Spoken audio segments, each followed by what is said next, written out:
Mikey and Rinne stay in. Oh, yeah. Ready? I'm ready. Ready. Hi, guys. Welcome to Mikey and Rinne Stay In. I'm Mikey. And I'm way too far from the microphone. Oh, my gosh, you so are. No, here, we should move it over a little bit. Ready? Sound of the microphone moving. Bye-bye. Hi, I'm Rinne.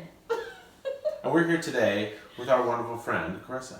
Yes. Hi. How are you? Yes, so well. Yeah? So happy to be here. I've been loving your podcast. And Oh, great. anytime I'm not with you, meaning because we lead busy lives, Sure. and we're traveling and we're doing these things and we can't get together, I just tune into your podcast so I can hear what's going on with you, but also hear your voices. Yeah. Your check is in the mail. Yeah. Yes. Yeah. Thanks for being one of our endorsing sponsors, just for telling people that you listen. I love that. The embarrassing part about that is that we live like a half mile from each other. Ridiculously close. Yes. Like you walked here today. Right. Yeah. I met you with Abby halfway to our house on a walk. Basically. Correct. Yeah. Yep. Yeah. But that's okay. You're here now. You are. Yes. We'll do better in 2020. Yeah. I like it. Well, so we're sitting here. For those of you watching on YouTube, you can see we've got a little bit of a tablescape in front of us. Some wonderful things. We've got a paleo donut from my friend Lainey at Honey Palette. That's Paleo a donuts. little far. It's a little far. Oops.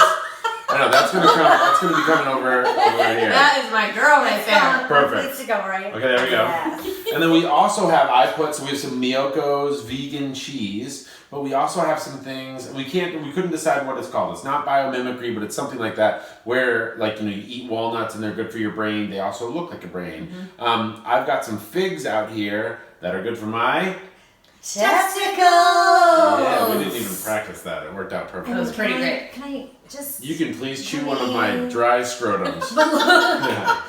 I've never noticed that. They totally now do, right? I can't not notice that. Exactly. That's We all you'll were think just about. at the Everett spa, the Everett what's it called? Everett House. Everett House, the Everett Healing House, which is a clothing optional bathing experience, and there was lots of shriveled nuts all around. Yeah. Yeah. The edible kind? I mean, they're all edible, right? On some level. Whether or not you're consuming them, I don't know. But, yeah. And then the other thing we have is salmon, which I don't know if it necessarily looks like a feminine part. Maybe it does. But it's very, very good for the uterus. Kind of looks like labia. Sure. Okay, I'll go with that. Okay. Well, it's Yeah. also really good omega fats, and so just good for hormonal health overall. I actually, just truth be told, was in the grocery store today and I looked up best food for female fertility. Aww. And the number one thing that kept coming up was salmon. Yeah, So, it's a good one. yeah.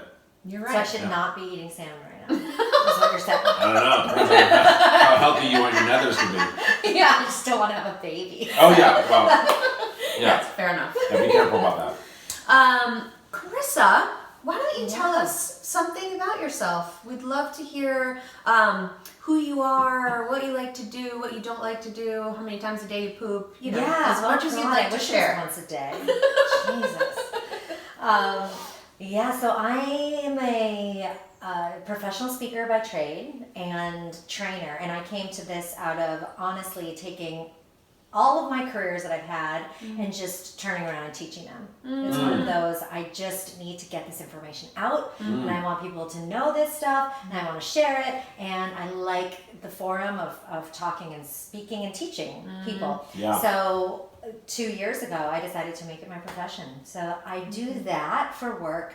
Live here in Portland with my husband and son, who you both know, and we love it here. Feel like Portland is our spiritual home in many ways. I love that. It's we were living in. I met Mark, my husband, in New Hampshire, which is where we both grew up. I had moved back there from LA, actually to be with another guy, but Scandal. yeah. It was as soon as I moved back, Yeah. knew immediately I'd made the wrong decision to come back to be with this guy, and I'm like, okay. So broke it off with him. Was gonna move. I was gonna move to New York. I was thinking about Paris. I'm like, I gotta get out and do another thing, have another chapter. And that chapter ended up being meeting my husband and marrying him, and we ended up staying in New Hampshire.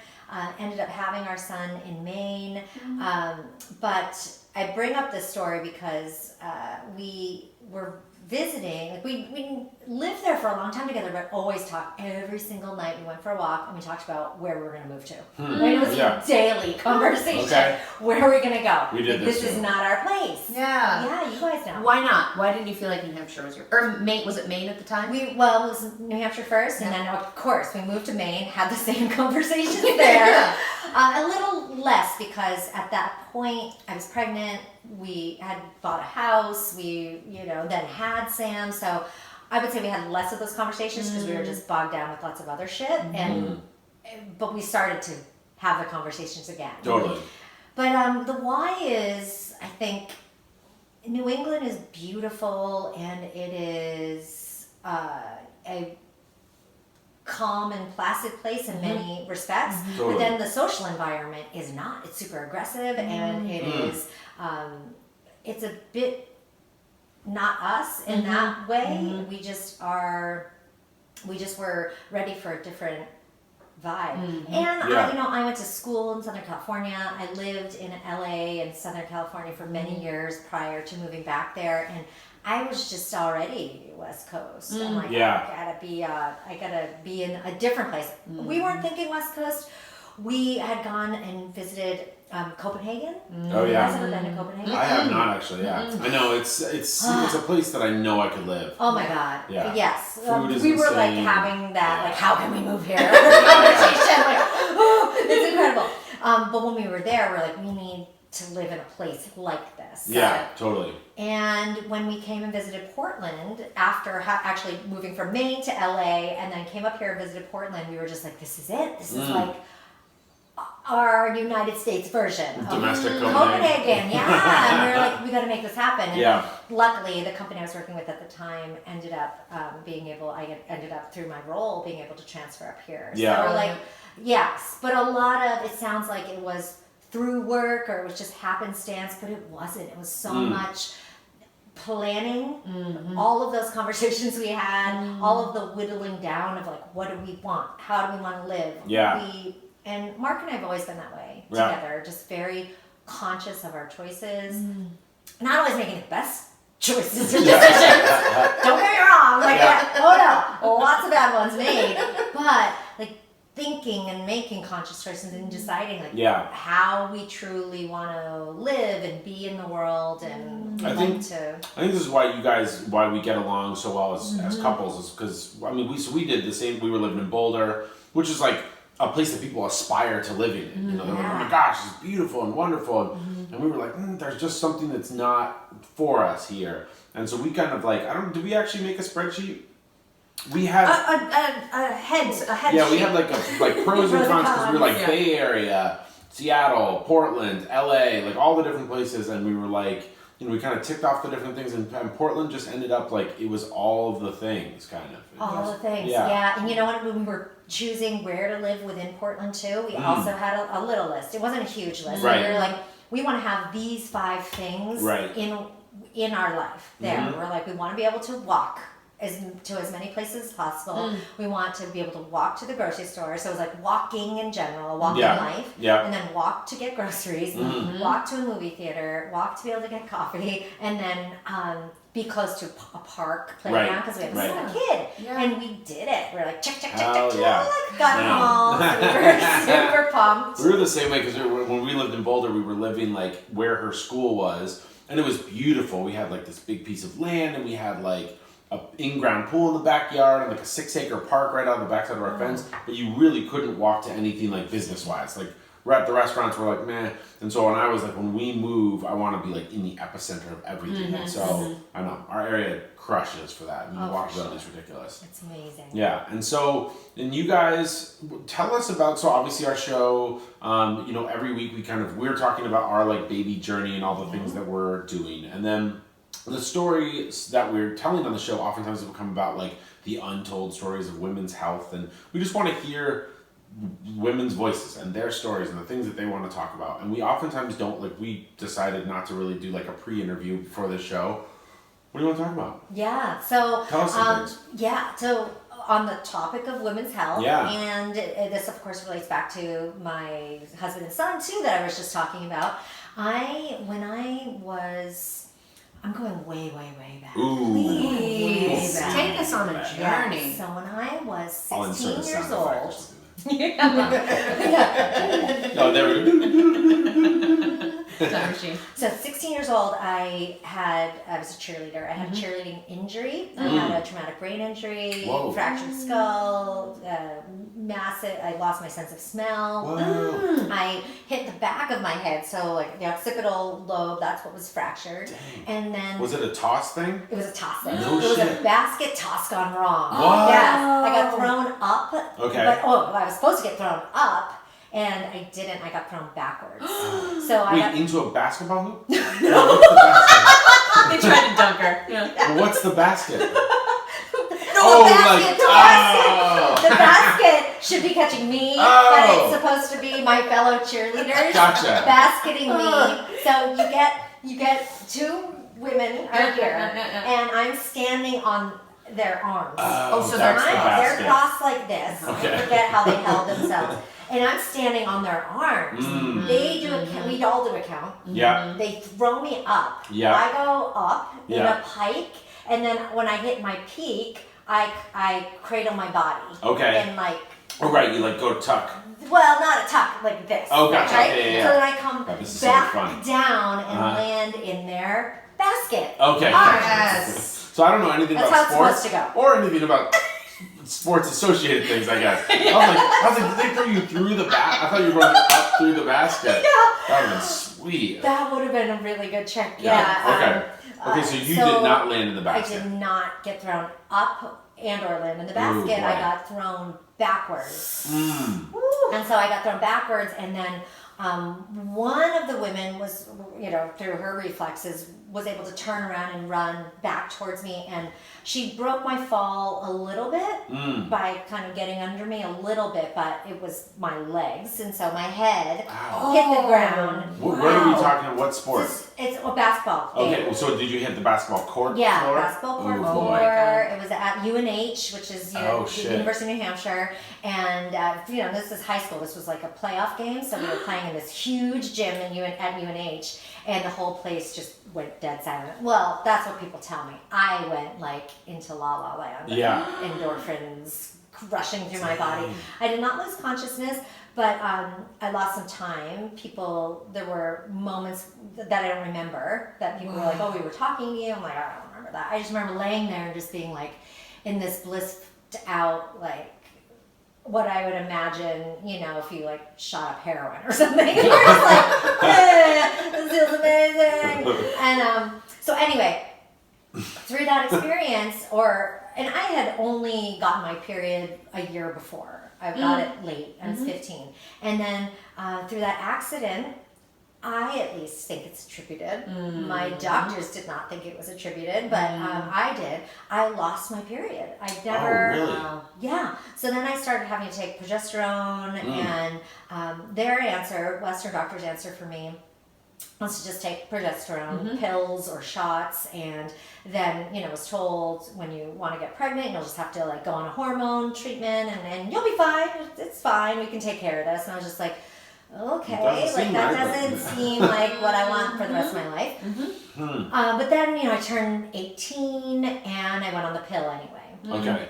So I went on the birth control pill, and so that regulated me. I mean, I had a normal period because of that, but I didn't want to be on the pill for that purpose. Of course, wanted to be protected, but I didn't want to be on it for that purpose. Yeah. So I, at 25 years old, decided I'm just going to go off it, and I'm going to try to make myself well. I need to fix this.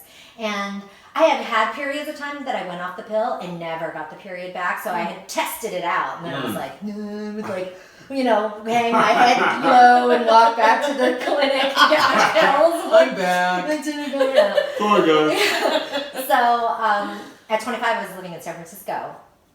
And there was I had a friend who was going to acupuncture school there, and he suggested that I go to his school and go to the clinic, and I did, and I had an incredible appointment. It was my first time ever with a Chinese medical doctor in that experience of, as you know, intake that was like almost 2 hours, I think, of conversation. I was just like, why are you gonna, like, what is going on in here? Yeah. You actually want to know things and like maybe get to the root cause of what's Exactly. going on. It felt so amazing to be able to talk, tell my story, and he wanted to know everything. Yeah. Everything. What I eat, how I live, Yeah. all about the injury and everything going on in my life. And so, What was the old way that someone used to say it, sweat and poop? Or something like that? It was like, how much do you sweat, how much do you poop? Or like, you know, it's like all the things, eat, excrete. Yes, Like, yes. Well, and it is so interesting. It's jarring almost, having come from like seeing Western doctors your whole life, who see you for like 8 minutes and they're like, tell me exactly what's going on, only what's going on right now, not anything else, and then I'll be out of the room in 2 minutes. Yeah. Whereas like they're sitting with you for an hour and a half and they're like, the poop, fact that I take this had poop. my injury had knocked out my olfactory senses. I had deadened my that's nuts. olfactory nerves. I couldn't smell, and the pituitary is right there. Yes, Yeah. of course. Are you sure this isn't affecting my period and like signaling down to That's my... so interesting. And they were like, no. They just blanket, no. You those don't things are have not any, connected. You don't have any problem with your pituitary. I was like, I don't know about this. So all sorts of questions that I had about my health, all sorts of connections that I had made were being not only supported but expanded through having this acupuncture, or not acupuncture appointment, but the intake appointment. And then I got on the regimen. So it was like Cool. acupuncture, cupping, moxibustion, herbs. I got the decoction pot. And I was like, Delicious. oh, Yeah. yes. I mean, they were the smelliest freaking things you've ever... And my roommates were just delightful, best girlfriends of mine, because they tolerated it. And I'd be like cooking up this brew in the kitchen. Oh boy. But the thing it's that was something. most significant for me beyond the medicine was the food. Okay. Because so I tell the doctor and like what I eat, I was a vegetarian at the time, and I had been a vegetarian for 10 years. And he's like, you know what, I would recommend that you start eating meat. And I was like, oh, for the protein? He's like, no, actually for the hormones. Okay. The animal hormones will stimulate your own hormone production. And I was like, oh my God, I love this shit. Okay, this is so cool. And he's like, you need to be eating an array of meats, not just, because I was like, occasionally I eat fish or poultry. And he's like, no, you need to be eating all different kinds of meat. So I literally left that first appointment, went to a Chinese restaurant that was down the hill from me. Yeah.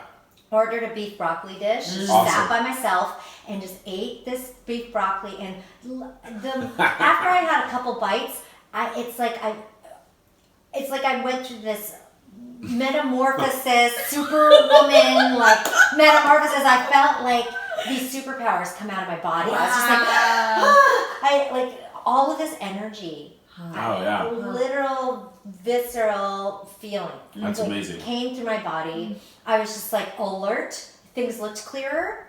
I felt this energy, like everything, a weight almost lifted away from me. I lived in San Francisco, right? So I had to walk up a hill to get back to my apartment, and I literally felt like I was floating up the hill. Doing wind sprints up the hill. Seriously, I was just like above the ground. Awesome. And I was just like, oh my God, meat is amazing. Your body was like, I know exactly what to do with Yes. this. Yes. Yeah. Like And all I- I was missing was meat and MSG. Yeah. This is so great. Right. The broccoli may have had a little bit to do with it, but I think it was all the meat. Oh, And and then within 2 months I got my period back. Wow. Okay. Holy shit. You know, and it was so obviously it was a combination of all the medicine and all of the treatment. I call it all the medicine. Right? Everything I was doing was medicinal for me, and so that was it at that point. I mean, I never went back to vegetarianism because I know that's not right for my body, but I also entered into a whole new state of relying on my own intuition and relying on the intuition of other types of healers and working with a lot of different other types of healers from that point on. That's so cool. I mean, that's one of the things that when she started going to acupuncture school, what was so interesting, I'm a chef and went to culinary school and, have a big background in food. And so, as she started talking about things, it was like, it sounds so foreign, like literally and kind of, and metaphorically, but it was like, oh, actually, we're just talking about cinnamon. or we're just talking about, you know, like this is, most of these things are food, and then the actual, like, and then, you know, acupuncture itself, it's like, oh, that's a point that I've actually felt has always been tender on me anyway, so you're just going to stimulate that with a needle. Like, it all just makes so much sense, rather than like, you know, and again, like, we never want to talk shit about Western medicine on the show, because it's like, we love it, we know that, you know, like, all the things need to come together, but like, just taking like a random pill that I don't know, it just doesn't feel like it's getting at the root cause, whereas like when you're talking about like, oh, I ate my way into health, or I like, you know, kind of manipulated some of the things that I already kind of felt like were a little bit off, and, you know, put those in line, and then now I'm healthy again. It just makes so much sense to me. You know, I think the big difference is that a lot of other non-Western healing traditions are about balance. Balancing the body that already has an innate sense of healing and already knows how to heal itself. So it's getting back to giving your body what it needs so that it can go and do its fucking job. Right, yeah, no doubt. Whereas Western medicine is like, it's just so forceful. It's like, we are going to make your body do this thing. Right. We're And going we're going to to get treat the rid symptoms. of that stuff, and Right. we're going to force it to do this thing. And to me, that doesn't feel right. Well, it's like that classic joke, like with the, like, my arm hurts when I do this with it, and the doctor says, well, just don't do that with it. There's an inherent sort of individuation that happens within a lot of these sort of non-Western medicines, right? And I think it speaks to what you're talking about, that we're looking to bring everybody into balance. We're trusting that there's an innate wisdom, that there's an intuition in everyone's body. And so this pill isn't going to be right for you and me. We're very different people, right? And so we have to come up with a treatment plan for you and a treatment plan for me, and trust that your body's going to know exactly what to do with that. Yes. And that's really the beauty. It's so much more intricate and personal and that's right. powerful in that respect. Yeah, it's awesome. I think Western medicine can be powerful in no forceful doubt way, no but doubt. It's other types of healing are so much more powerful in the holistic nature of it, right? Yeah, and if I have an appendix burst, I want an appendectomy, man. I want needles. So, and sometimes I go there too. I rely, when Mark met me, you know, he's come a long way. Not that, you know, he was uninformed necessarily in all these things, but less informed than I was, and certainly wasn't necessarily practicing the things that I was. And I mean, I haven't taken pain pills, you know, Advil, or, you know, like any type of pain medicine for as long as I can remember. Unless I had a head injury, but it actually all began there, going back to 16, because I was determined at that point, or I knew at that point, I was going to be a doctor. So I was in my biology 2 high school class. We dissected cats. Awesome. I fell in love with my cat in the most scientific of ways. Sure, yeah. I was just like, this is so rad. amazing. Wow. And so at that point, I'm like, I want to be a doctor. I want to go through this whole thing, and that's the path I was on. But my head injury and being in ICU for the length of time that it was, something triggered. And something hit me. And, you know, I had become a vegetarian already. I was already starting to question a lot of things. But, you know, I wasn't radicalized. I was just like questioning things. But when I got into the hospital, I don't know what came over me. I just questioned everything they did to me. I was like, what is that pill? And I made them tell me what it was, what it did to me, and then my last question was always like, is it necessary for my healing? Am I going to be like worse off? And they're like, no, you're just going to have diarrhea. I'm like, okay, I don't want it.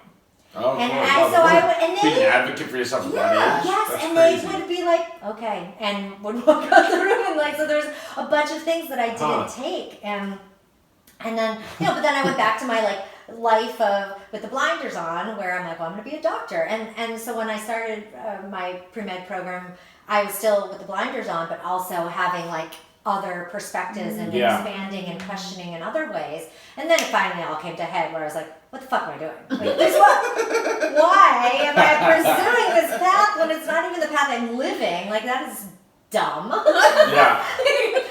Okay, so, That's really funny. Well, I think it's like these parallel paths, right? And then it finally all came together. Oh, of course. Yeah. Why, and I like like the nucleating point where you were like, I'm cutting apart a cat, I want to be a doctor. Because I think I was we didn't do a cat, but we did a fetal pig. And I was like, I want to be a professional eater. I was like, I want to eat this motherfucker right now. Like, there was the whole thing to me was, like, I did the butchery part of it was definitely a thing. Because I was like, ooh, I like the idea that this is like a sculpture that I can dissect and all those different things. But the main thing was I was hungry. Yeah. I was like, I want to be a professional. I want to get paid to eat. Oh, man.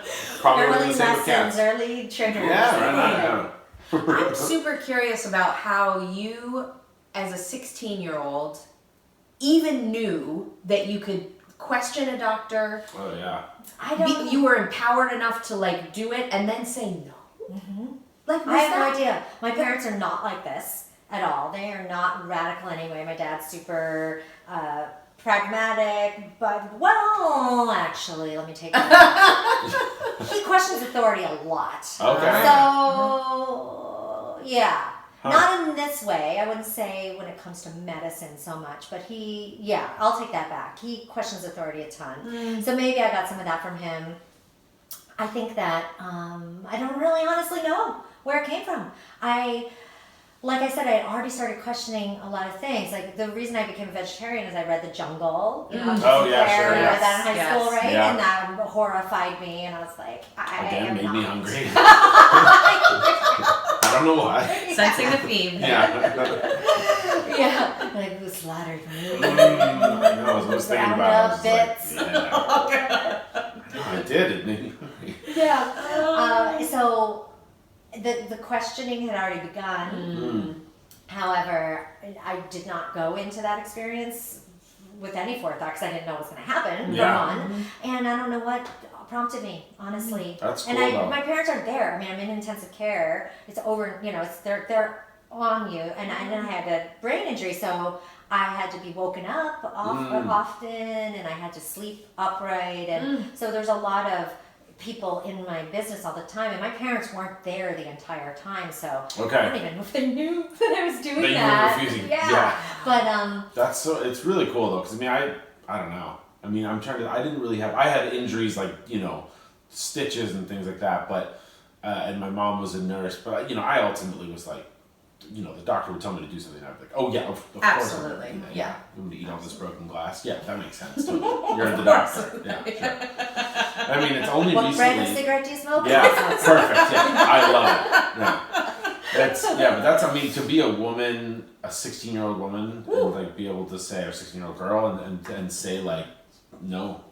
Yeah. That's awesome. So badass. So all of you kiddos out there that are listening, sorry about all the swear words, but take this as a lesson. Stand in your truth. Be empowered. Right. Be empowered. Learn about. I think my questioning of authority and our family's questioning of authority, I think, boils down to not a problem with authority, but a trust within ourselves, a trust of ourselves, and our own knowing, and whether that knowing borders on intuition and that kind of knowing, or our own self-knowledge and learning, and that type of living. It's just being able to rely on yourself more than just the authority or expertise of others. Learning from others, yes. I mean, I'm a lifelong learner 100%. And I love learning from other people. Yeah. But I think with learning comes questioning. Yeah, totally. And comes critique, and comes looking at things from different angles then, right? After you learn something, rather than just being like, oh yeah, that's the way. Yeah. Well, I always like the idea of passing it through your own personal filter. Right. Like make sure that you're absorbing that information, but you're also like putting it in the right places for the way you compartmentalize things or the way that you interpret the world. And you weren't being combative at that time. You were just exploring and questioning and really trying to figure out, why would I put this in my body? And why is this right for me? Yeah, I was a little self-righteous. A little bit of that going on. I was My like, also 16-year-old oh my isn't. God. Exactly. So, right, combine that with the teen years Yes. Sure. and the post-divorce and the rebellion of Yes. things and the, becoming an adult. Yeah, it's a Post-divorce, exciting time. were your parents, did your parents get divorced? Yeah, my parents got divorced when I was 14. Oh, wow. Yeah. And then my mom moved to LA.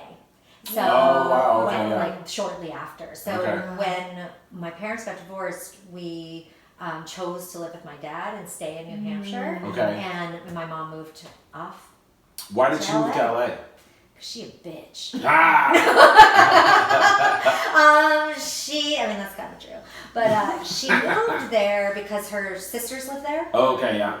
So she has 3 half-sisters that lived there. She didn't think she could stay. I mean, we lived in small town New Hampshire. Sure, yeah. You know, Totally. and she just didn't think she could stay there Yeah. and have a life Yeah. post-divorce Get that. there. And What town in New Hampshire again? Derry? Bedford. Bedford, yeah, okay. My family's from Amherst. We've talked about this before. Yeah. Yeah. I mean, Which it's is a where my big... dad lives now. And Oh, really? Yeah. Shit, I forgot Small that. world. I know, it's so beautiful. It's like a Norman Rockwell painting. But yeah, like the single scene... It's also a Norman Rockwell painting. It is. Yeah, It's yeah. like, It's, yeah. I don't feel like it's not... There aren't It's, a lot of swinging singles. it's not the horniest... Yeah, it's not the horniest place I've ever been, yeah.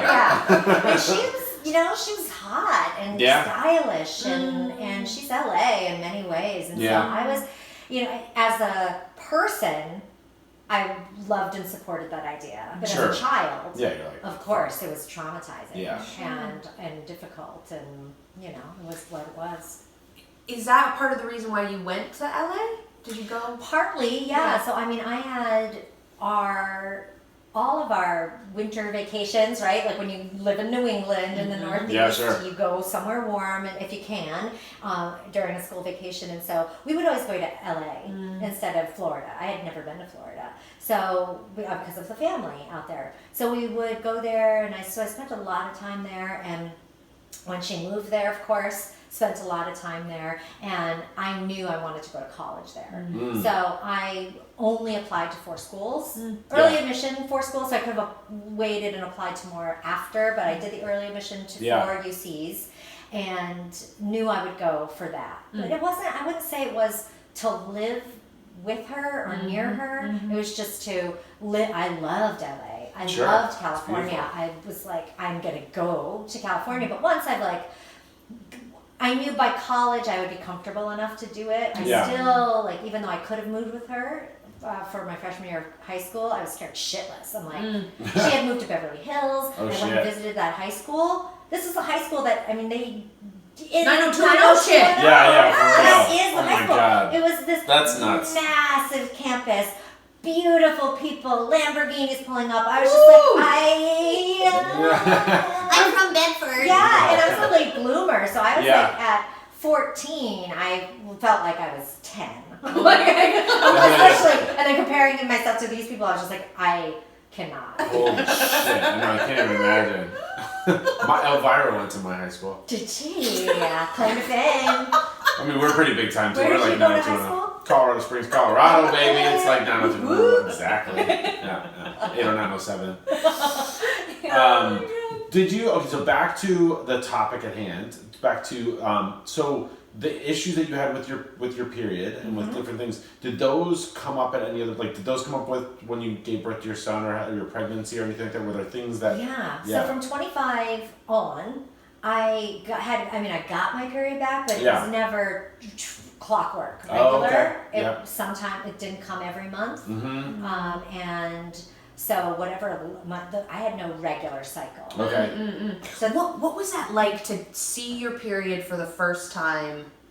Like I was just so excited, super pumped. I remember exactly where I was. I was at Barney's Beanery in West Hollywood, California. Barney's Beanery is where the best Menzies happen. Yes. Oh my God, yeah. Their lattes are great. Yeah. So, and this place is a bar, actually. Oh, sorry. Yeah, it's a bar. Yeah.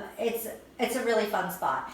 And yeah, I was at Barney's Beanery. I was with my friend Charlotte, and I went in the bathroom, and then and I think she was in the bathroom with me, and I just screamed. And I was like, oh my God, shit! Oh my God! I mean, Says no 25-year-old ever. Exactly.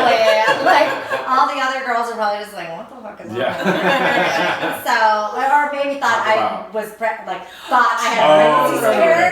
That would be like the most likely thing at that time. But no, I just was so excited, and of course had nothing on me. Never carried anything because I just wasn't. I didn't have that life as a woman of like you always carry something on you. Now it's like I have tampons and liners and stuff with me at all times. And all the other girls in the bathroom are like, "It's LA, bitch. All we have is cocaine with us." So like, don't have any tampons. well, I'm gonna have to run to the drugstore, so I guess that could be helpful.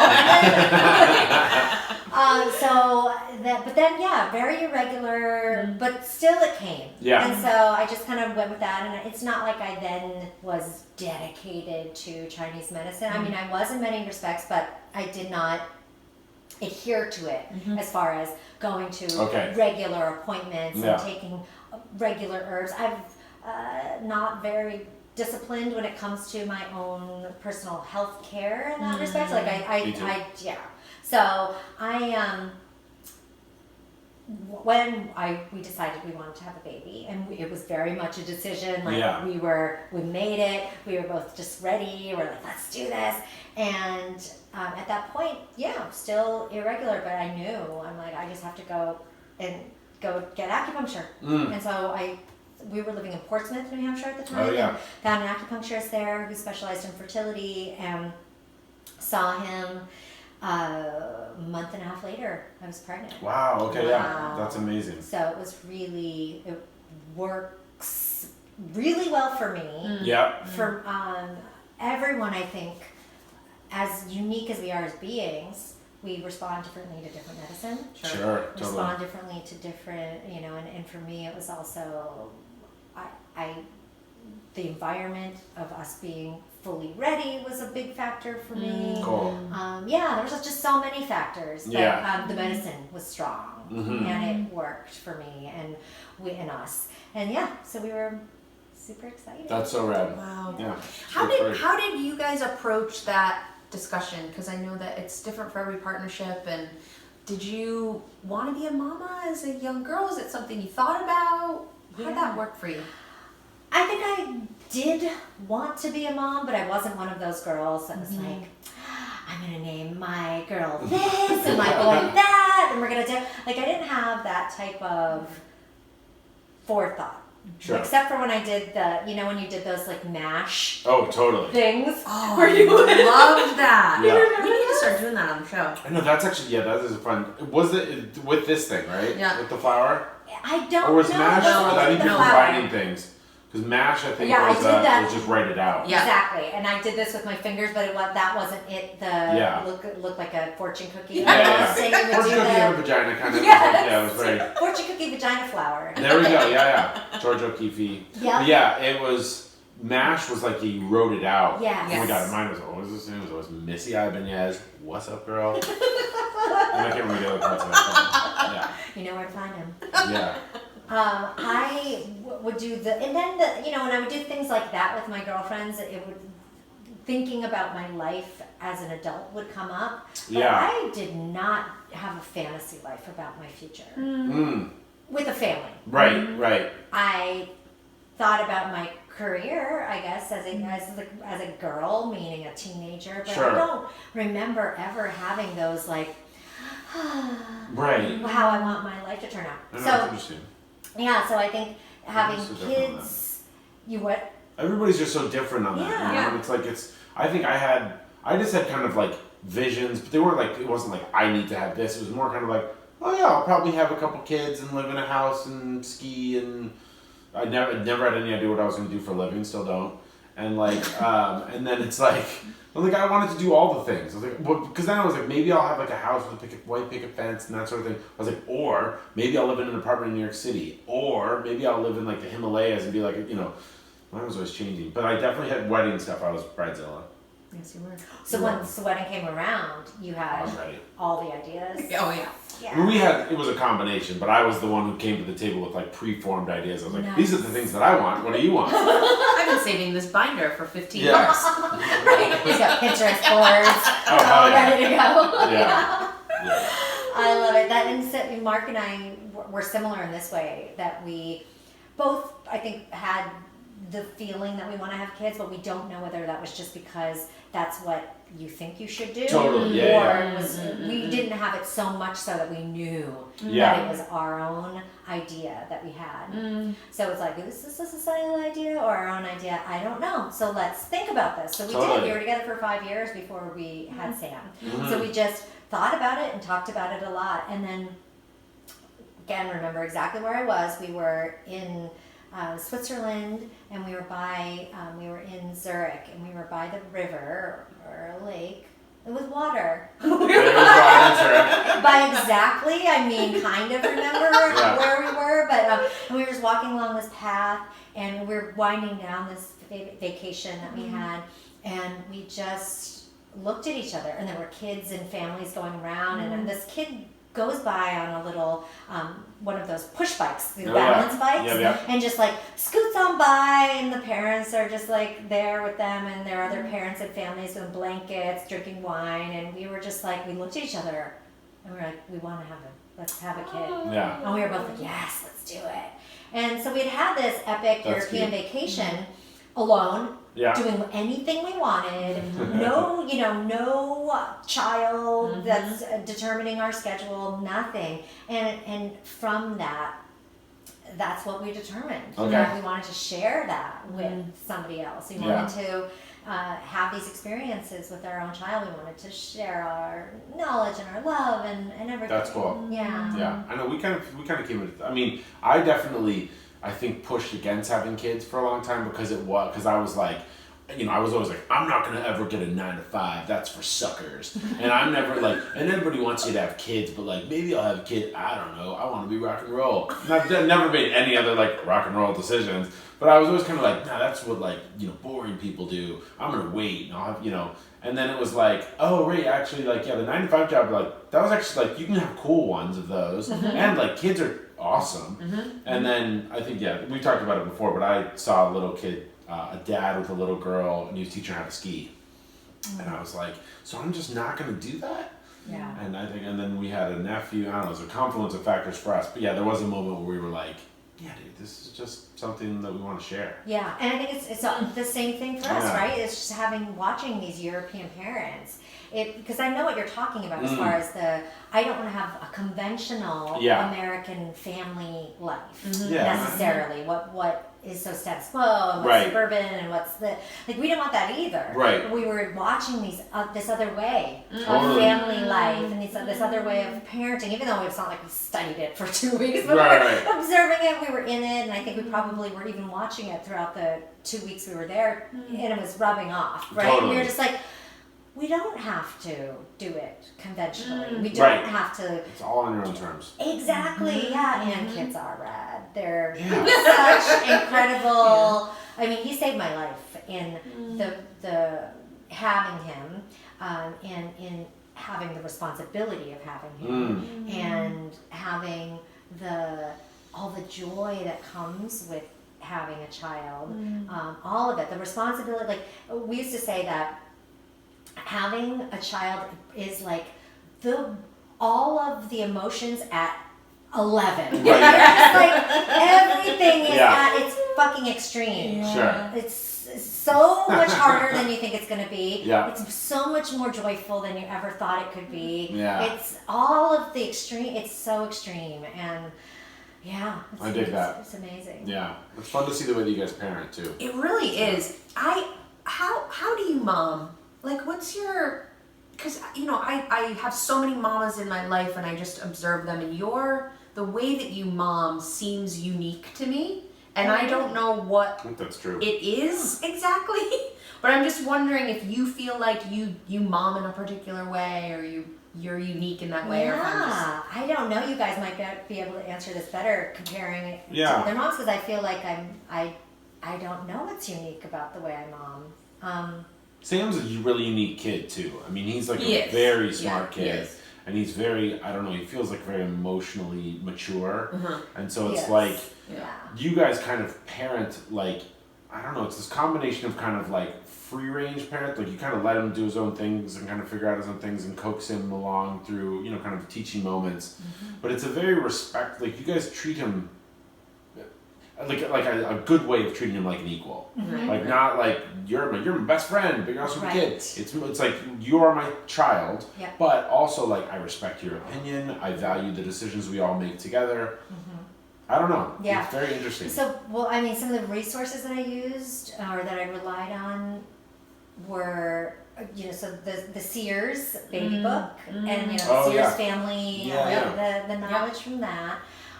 And then once we had him and we were actually parenting and not just like thinking about, you know, having a baby, we, I'm sorry, going back to the baby book for a sec, the Sears stuff is, you know, even though it's talking about health things to relate to, it also talks about emotional health and how you so it touches on respectful parenting without maybe necessarily saying that, but their big thing is attachment parenting. So we very much followed the attachment parenting model.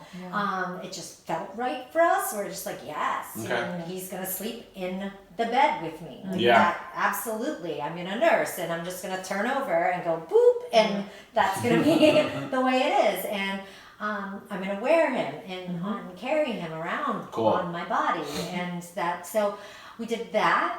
A parenting resource that both of us really dug was Janet Lansbury. She, I don't remember her. She's Angela Lansbury's sister. I don't know if there's any relation. She lives in LA, but I don't know if there's any relation. But anyway, I don't think they could be sisters. They're too far in age from each other. Whatever. But